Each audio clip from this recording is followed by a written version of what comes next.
Chapter 36.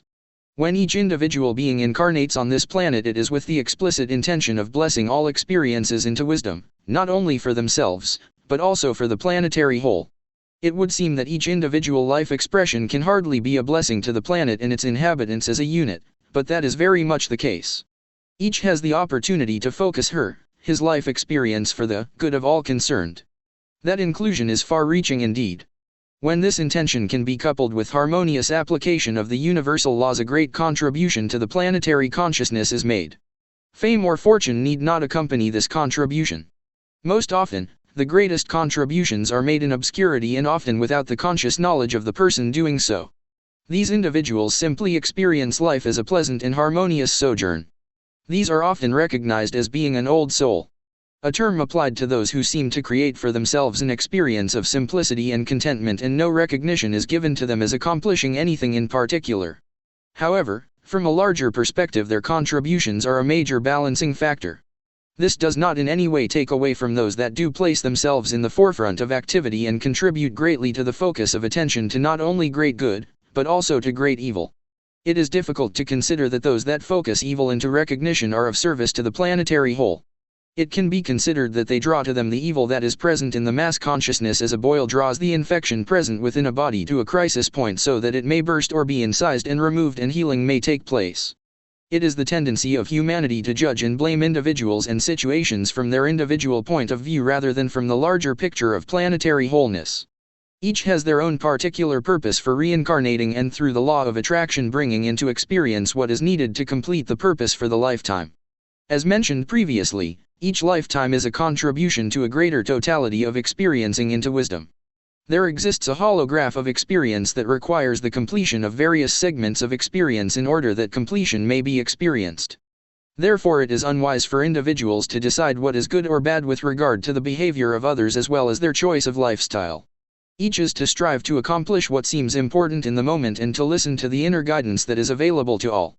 It is difficult to do this in an environment of coercion at all levels and periods of life experience.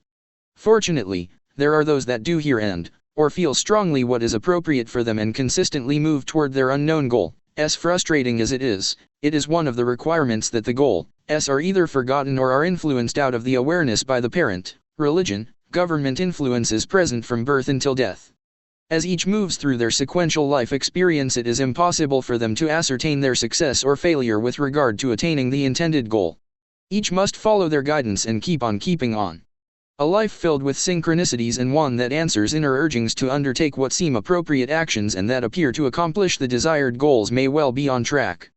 This is especially true when the ultimate purpose is for the highest and best good of all concerned. This may be stated in other ways such as creating a win-win situation in all ways possible, etc. It is the intention that is measured.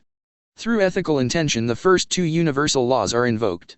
If ethical is a prerequisite, then why indeed does evil seem to succeed? It is because the laws work regardless of who employs them. It is the outcome that is measured by the ethical intention of the highest and best good of all concerned. The intended manifestation process that is contrary to the good of all must reach a crossover point where unknown instability destroys what is not harmonious in the larger picture, for there are no individual minds capable of interpreting all possibilities.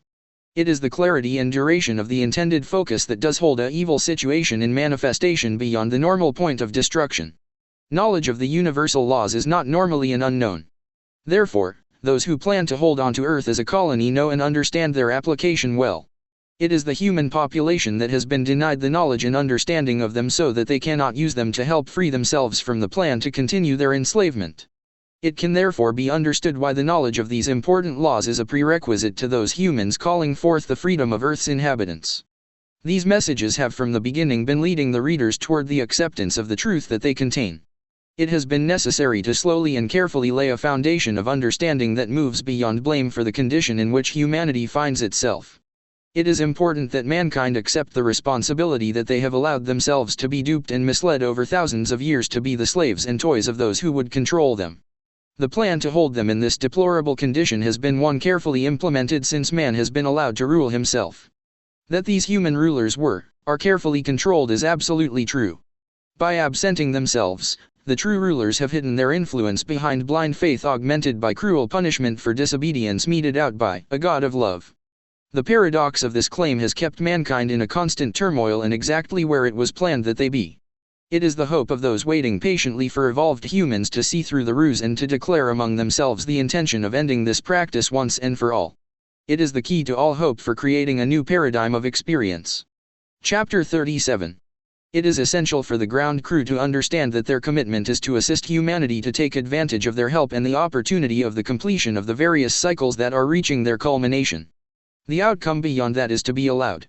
Indeed, those members of the ground crew that participate will sink or swim with the human population on the planet. However, in lifetimes that are yet to be experienced, the rewards for this work will be experienced if the effort to free those on this planet fails.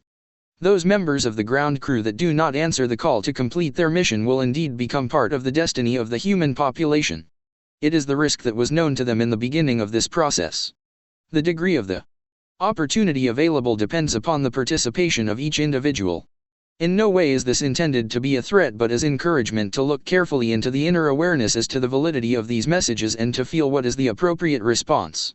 Participation within this phase of the plan is not appropriate for every human. To become aware that there is a plan that can lead to freedom to evolve can then lead these that do not fit into this particular focus to diligently search for their proper place within the effort to birth the new paradigm. Humanity stands on the brink of what is opportunity or disaster. Those are blunt words, but it is not to the advantage of an entire planet to mince words and walk softly. The process is proceeding according to both plans, and a convergence point is looming in the not too far distant future, as it is experienced in sequential time. Those in awareness must focus and direct their intent to participate and to involve as many as possible within their focus of intent. Tomorrow is not soon enough to begin. What has been known and experienced is what is expected to continue in at least a somewhat familiar format. This will not birth the new paradigm. Atlantis, whether believed as real or as a myth, is an example of this. The story that is known is of a continent containing a greatly advanced civilization with a well-developed scientific community and a very strong religious priesthood that controlled the development of all phases of the civilization. Though there were survivors, most of these were reduced to what is termed caveman status, for their tools of advancement were lost under the sea. The stories of how it was became mythology within a generation. After the passage of several thousand years, what now exists in comparison? Again, a well-developed scientific community that is controlled behind the scenes by religious and supposedly esoteric brotherhoods. Behind these in reality are the extraterrestrial true rulers, making sure that their colony stays under their control. The reduction of mankind to utter poverty of physical and religious experience failed to allow them to maintain a destiny of continuous enslavement. Unless a focused portion of the population is willing to take on the responsibility of deliberately intending to change the repeating cycle of apparent advancement followed by the return to poverty of body, mind, and spirit, nothing will change. The age-old question of, why does God allow this if He truly loves His beings, rises to the minds of humanity over and over again. The answer is always the same: free will. If self-aware beings choose victim consciousness, the law of attraction will provide them with fellow victims and abusers to maintain the experience. The desire to move through the victim experience, thus experiencing it into wisdom with the intention of creating a new paradigm of experience for the whole of mankind and this planet, is the purposeful intent that is necessary. This must be held in the forefront of all thought regarding this process. Will this salvage the planet and all of the human awareness units on the planet? Only those who are willing to participate. Who these will be decided within the soul matrix of each individual. Participating in life experience at the third-dimensional level blocks from the understanding the activity of creation that goes on in the higher dimensions of experience. These underlie or support those of the lower vibrational levels of existence. Life is often thought of as becoming more focused and rising to a point of completion resembling a pyramidal experience. Using this example, it is necessary to understand that the pyramidal experience is supported by focused thought that may be understood to be its energetic counterpart, thus creating a double-pointed structure. That which is seen or experienced is supported by an energetic format of focused thought, and these interact on an ongoing basis. If this thought format were to be withdrawn, the manifested portion would cease to exist. Each human life is supported by an energetic focus that holds it in format. Each mountain and grain of sand is held in focus by its energetic counterpart.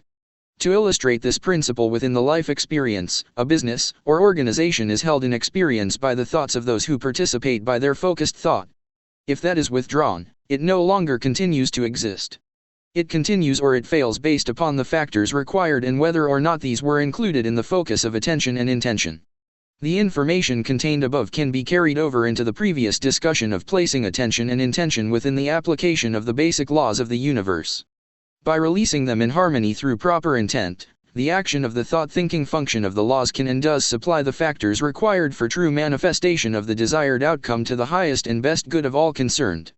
If the intent is held firmly in mind and heart and at the same time released and allowed to manifest through the action of the laws, the outcome will assuredly be harmonious. While the information contained herein is often repetitious, it is written so that each may be convinced that there is a way out of the ongoing repetitious cycle of experience into a different adventure. Life fully embraced leads to wondrous adventures. End chapter 37.